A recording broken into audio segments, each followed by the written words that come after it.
We are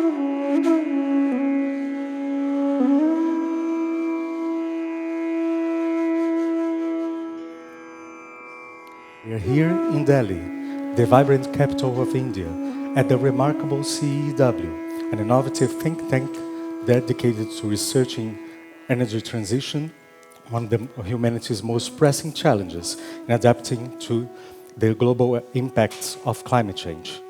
More than raising awareness, the moment demands implementation. It demands action. Our nest is burning. Our common home is burning. And how are we going to respond? And that's why this approach of bringing in the morality and ethics and culture and values and philosophy is extremely important. And I would thank you, all the Brazilians. We are here, mostly Anna and I, to listen to you, to be inspired by you, and remember what you told us when we will be dealing with the decisions that will be taken in Belém. And I can only thank you all for being here. Thank Arunaba for hosting us in this wonderful context. And thank many of the friends that are here that have inspired me already before.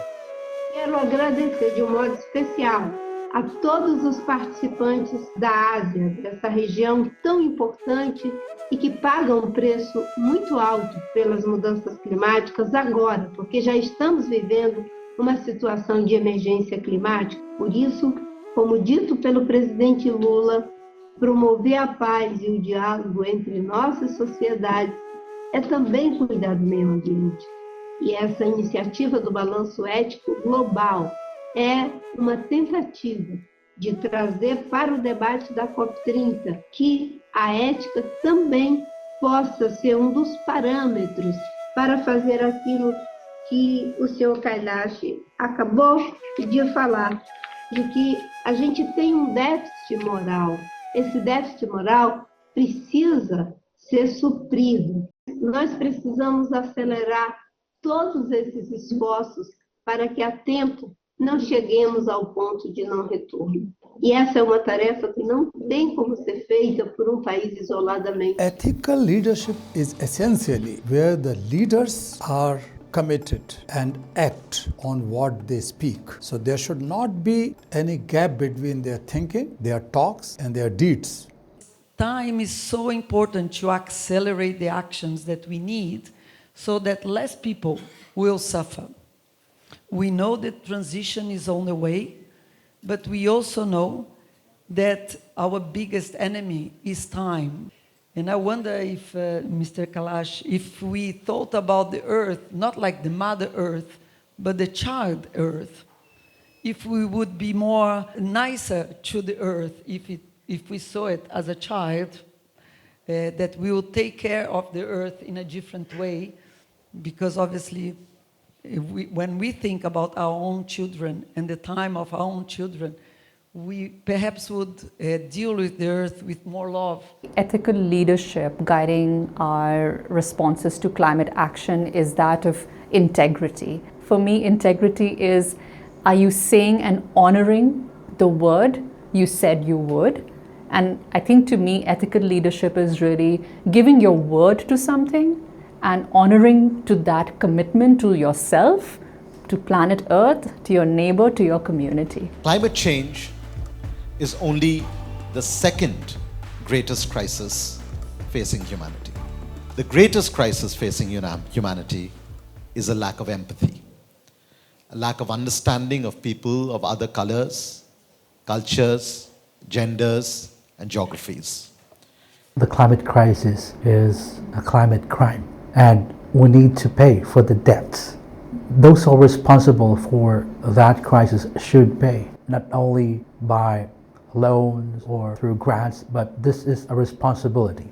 Reparation is important. We say we are tired of politics, but what is politics if not the power to choose life or death? We say climate change is complex, but what is more simple than this? If we burn forests, we burn our future. If we poison rivers, we poison our children.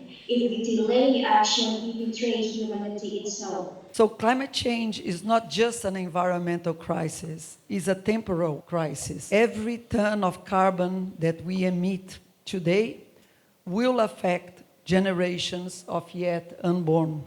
World that we are in, ethical leadership has to be absolutely the driving force, which means, number one, we have to start empathizing with the people whom we seek to represent. We have to understand our lived realities here in the global south. I am asking for responsibility, for courage, and for fairness, to fund what must be done, and to protect those already harmed, and to include those who will inherit your decisions. Because I started off by filing a petition against the government of India, which was a big thing that I came to know about when I filed it, and when people were like, aren't you scared of going to jail? And certainly, instantly, what I can say is that I was never scared of anything. When you are standing up for the right thing, I think there is nothing that can stop you, whether it's your anxiety or whether it's the politicians or whether it's the big power, decision makers, anybody. When you are right, you're going to be very clear and very loud, and you will be able to bring difference. We can take the lead to develop solutions that are appropriate for all countries, not just the global south, but for all countries. And show an example, I think as Arunabha was saying also, of the kind of development paradigm that one should adopt. And even though we know that the US and maybe a few others are going to walk backwards for some time, the rest of us must continue to walk forwards. Thank you. The COPE system is not really doing the justice and not doing the ethical. The ethical, who is giving so much to the nature and to the planet, they get some opportunity in the decision-making process.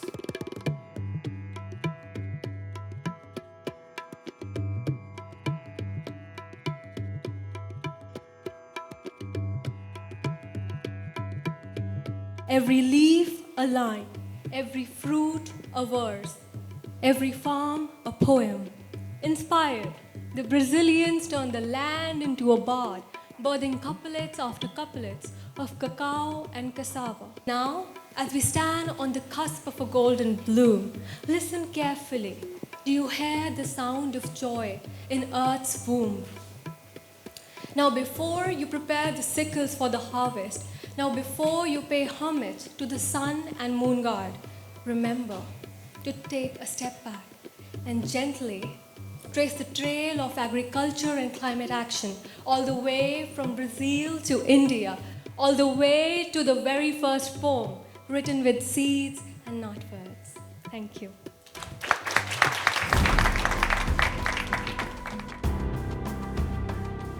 We also want to invite you to act together with us to co-create a visual artwork made of collage. Everyone with me? From all the participants.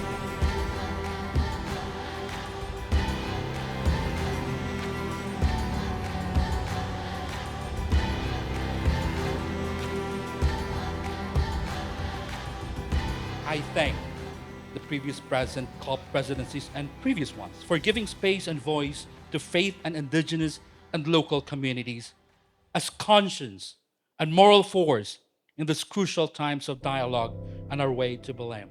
We may not be walking again physically to Belém, but we cannot adapt forever. Swimming in floods, running away from storms, rebuilding our homes, and mourning for our lost families. Belém is hope.